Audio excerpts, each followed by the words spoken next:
I asked you all on Instagram recently if there are any videos you would like to see, and several people suggested this Instagram versus reality topic that's trending, where you discuss the real story behind your posts. I thought this sounded like so much fun, so today I'm going to be doing a travel edition that's not just Instagram versus reality, but also YouTube versus reality and just all of the travels I've shared with you guys versus reality. If you're new here, hi, I'm Allison, and the last couple of years I have been solo traveling around the world documenting my experiences here on YouTube and on Instagram and on my blog. And I am really excited to be filming this today because there is so much behind the scenes stuff from my travels that I have never shared with you guys. I think it's because I generally try to keep the mood of my travel content very light and positive and inspiring. I don't want to upload something that's just me complaining and having all kinds of troubles with my trip, especially because most of the time it's nothing to do with the destination. It's not reflective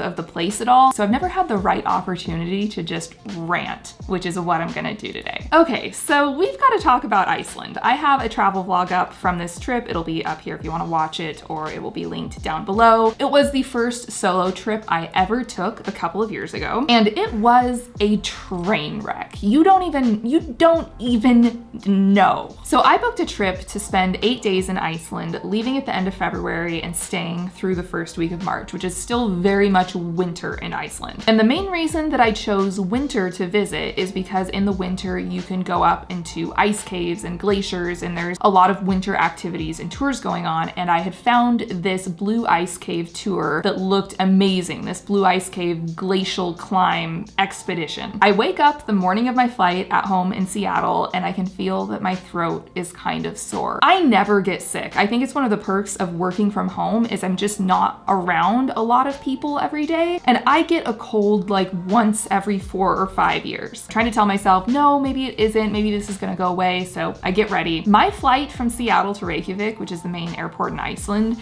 is delayed by 9 hours. Apparently in the winter months, this is very common because Iceland has really severe storms that shut down the airport. I should have just known that this was a bad omen for the trip, that this was foreshadowing how this entire week was going to go. By the time I actually land in Iceland, I have a full-blown cold. Now, this blue ice cave expedition that I had found and signed up for is what I structured my entire itinerary of the trip around, because the tour was about 5 hours away from Reykjavik along the south coast. So I rented an SUV and I planned an itinerary to road trip the south coast out to that point to go on this tour and then come back. So just to be very transparent here so you guys can feel my pain, this tour cost about $400 to sign up for. It was very expensive. It was a small group expedition to this ice cave that's not very popular. So I spent $400 to sign up for the tour, but I also spent $500 to rent an SUV to drive 5 hours out to go to this tour,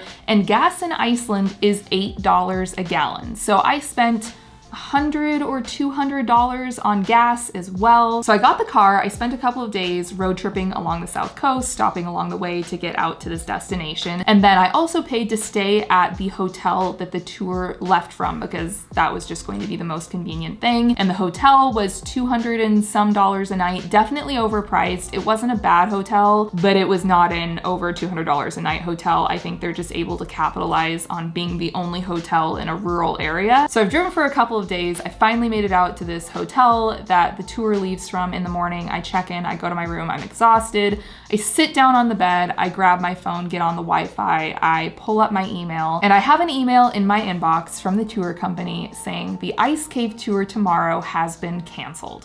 Why am I here? I have driven out to this rural spot, specifically stayed at this hotel for this tour. The reason that the tour was canceled is because it had been too sunny the last couple of days, and they said that the ice was melting and it was unsafe. Which, I mean, fair enough, I don't want to go on an unsafe tour, but like, what are the chances after all of that effort to have it canceled? And also, the beginning of my trip, my flight was delayed 9 hours due to severe winter storms, so that messed up my flight. And then a few days later, my tour is canceled because the weather is too nice and sunny. It's like Pick one, Iceland. At least be consistent with your weather. But I was determined to not let it knock me down. So I got online, I started looking for other ice glacier type tours in the region. The tricky thing about it is my itinerary was so structured and I had booked a different place to stay every night as I was traveling along the coast. So I couldn't just stay in the same place for an extra night, but I did find a glacier walk tour for the next day that was about an hour and a half to 2 hours back the way that I had come from. And to be honest, the tour was pretty great. We did get to go in an ice cave. It wasn't quite as epic as the other one sounded, but it was actually a really good experience. So getting back to the issue of me having a cold, I didn't talk about this in my Iceland video because, again, it just sounded like complaining. Like, obviously, if you go to Iceland, you're probably not going to be sick. So I didn't want to dedicate any time of the video to talking about being sick on a trip because that was just bad luck. But it turns out when you're sick, being out on windy coasts and glaciers in sub-freezing temps all day in Iceland doesn't really help your illness. I woke up the next day and I had literally lost my voice. I was also starting to get nosebleeds because I'd been taking a lot of cold medicine and I think that was drying out my sinuses as well as the dry, cold air being outside. So thankfully throughout the day, the voice started to come back a little bit, which was great. And that night I stayed in Vik, which is this cute little seaside town. It's where the Reynisfara black sand beach is. Movies and TV shows have filmed there, like Game of Thrones. And there's this point in my Iceland video where I'm in my hotel room in Vik the following morning and vlogging. And as soon as I was done vlogging that clip, I proceeded to have the worst nosebleed of my entire life. Like 2-3 minutes in, it's not stopping. And I start to panic thinking,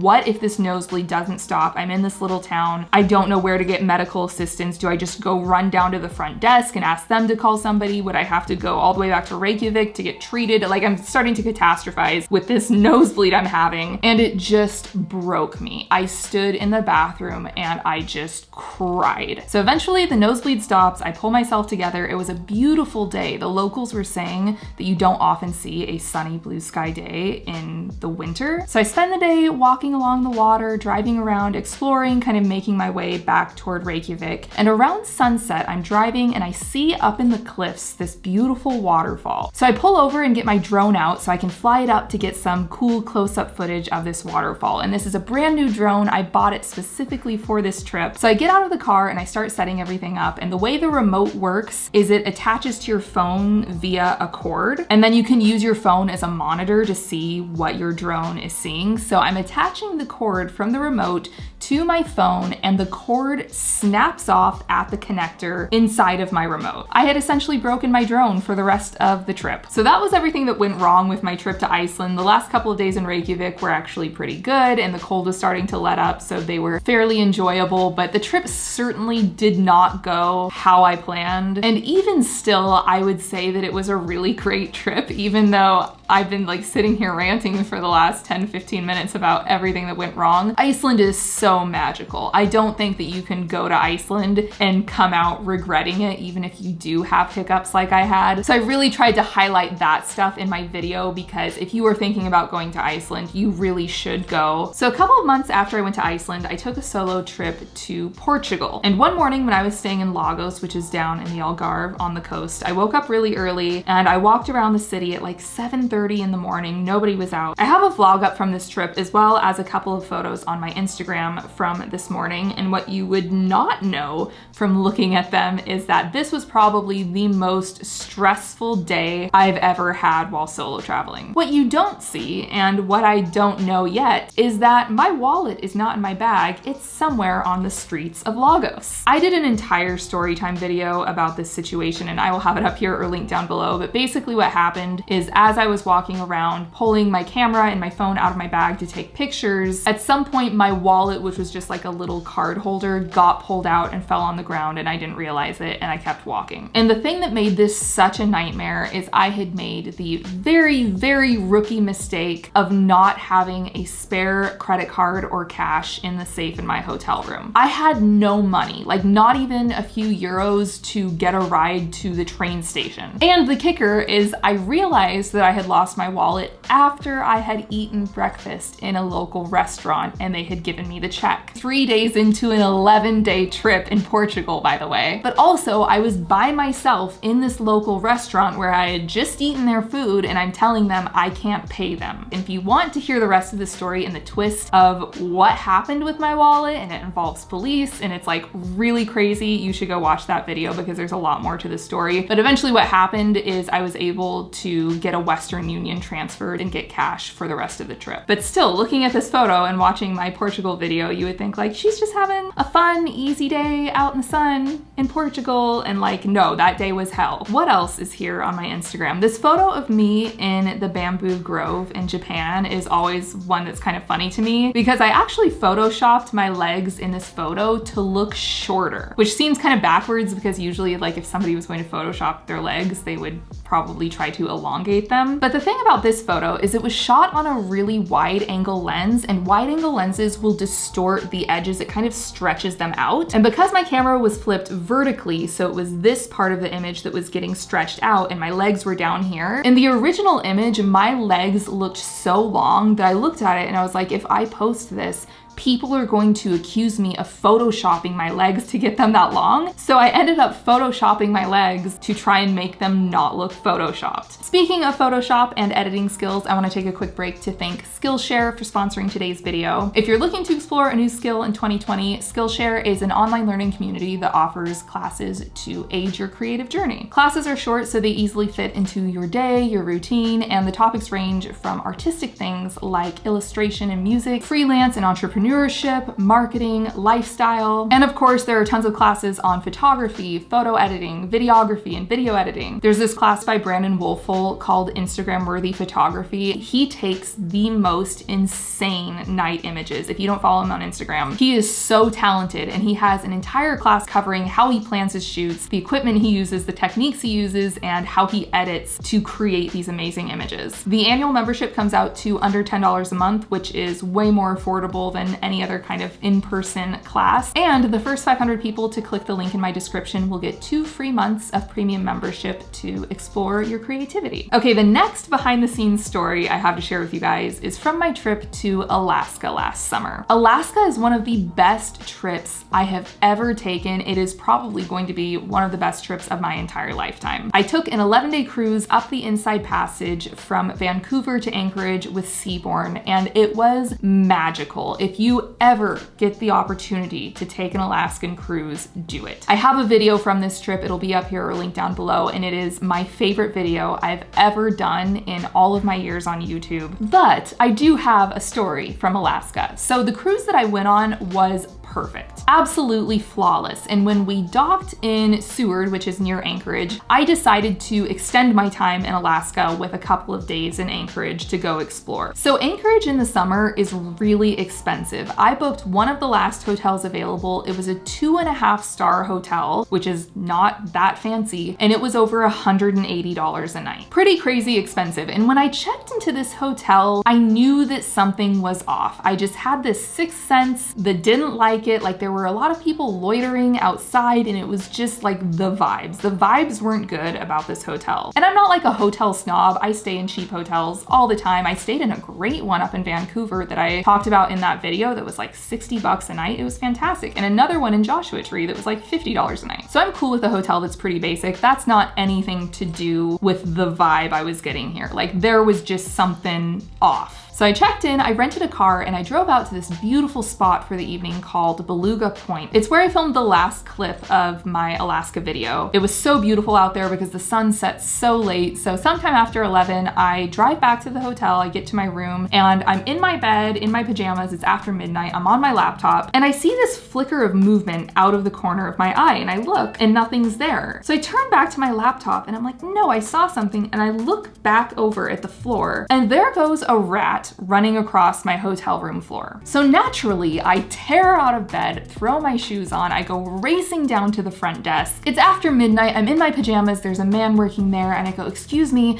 there's a rodent running around in my room. And if I could do an impression of his reaction, it would be that he just kind of looked at me like this and said, what room are you in?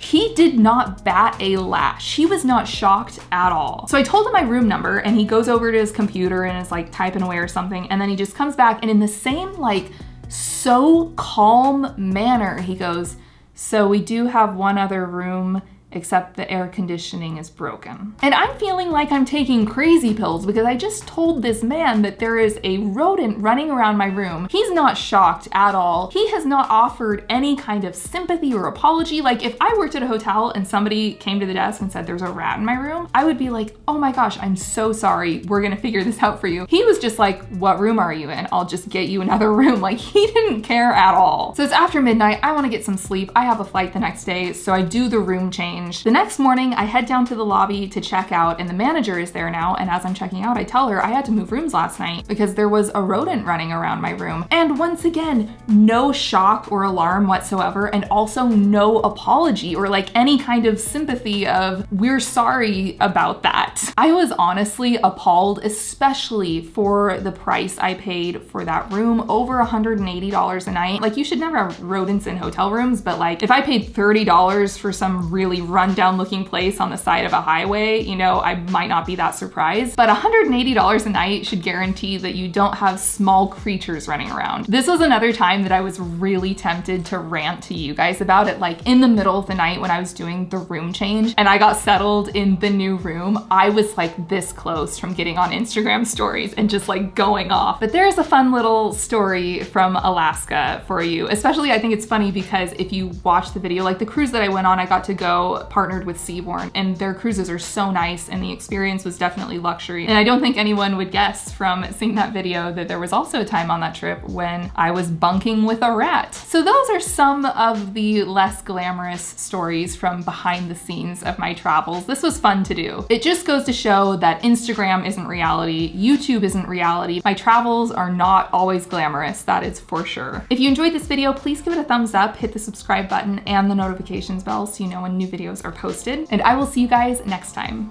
Bye.